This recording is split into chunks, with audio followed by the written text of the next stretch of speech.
Good morning. Welcome to Coffee Talk. I'm Mark Bradberry. Why don't you grab a cup and join me this morning?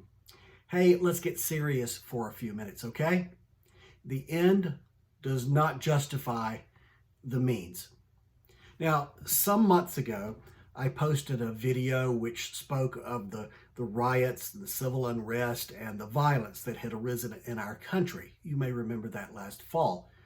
The riots were characterized by many as a response to longstanding injustice, both real and perceived.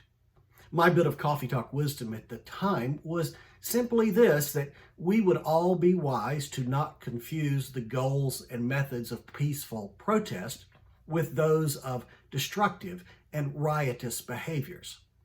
Now, for today, let me state very clearly, the same principles apply on both ends of the political spectrum. So, welcome to my bully pulpit.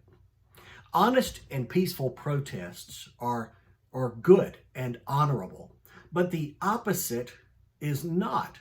Without a doubt, unjustifiable actions by anyone, whether by those in authority, by institutions, or by impassioned individuals, are by no means acceptable, and we should stand united against such occurrences. These actions really include overt violence, threats of harm to others, destruction of property, and the promoting of such harmful behaviors. It also goes on to the consequences of our actions when we allow our passions to become inflamed and thereby produce secondary casualties and collateral damage, if you will. And when you behave recklessly and others are harmed as a result of your actions, you are still responsible.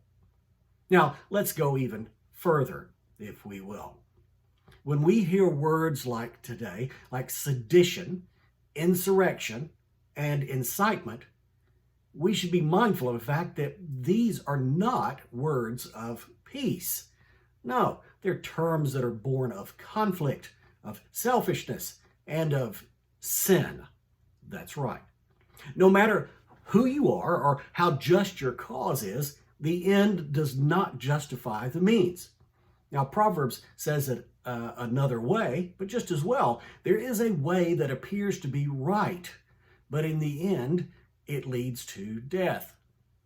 Now, as I've said previously, a sense of righteous indignation is clearly not behind the rioters' intent, either the ones today or in the past. And even if it were, such does not justify a perpetuation of violence.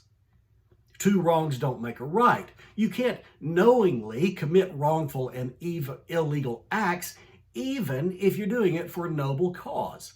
Hate and violence as a response to a wrong demonstrates that you're no better than the ones you accuse. That kind of tit-for-tat thinking destroys societies. So we are a society that is founded on Judeo-Christian principles, but we sure don't act like it at times. We seem to have forgotten the words of Jesus Christ, so I'll repeat them for you here. You have heard that it was said, Jesus said, love your neighbor and hate your enemy. But I tell you, love your enemies and pray for those who persecute you, that you may be children of your Father in heaven. And Jesus also said, do to others what you would have them do unto you. The golden rule. Now, I'll have one more video on this topic because I want to address the perspective on biblical response to a government. But in the meantime, I encourage you this. Stand against injustice in all its forms. Stand up for what is right and true for everyone. And above all, stand for demonstrating love, care, and respect, even to those with whom you disagree. A noble end deserves a noble means. For now, be well and enjoy your coffee together.